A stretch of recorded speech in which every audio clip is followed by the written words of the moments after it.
సంక్రాంతి శుభాకాంక్షలతో నేను doctor R Meghana Rao, department of English, Kakatiya university ఇక్కడికి రావడం జరిగింది.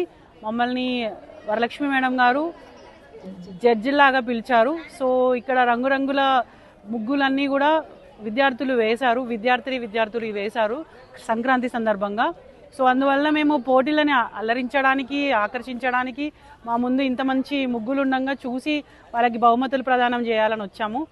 సంక్రాంతి అనగా ముఖ్యంగా మనకి పాడి పంటలు అండ్ అన్ని రకాలటువంటి సమృద్ధిగా వచ్చేటువంటి పండుగ.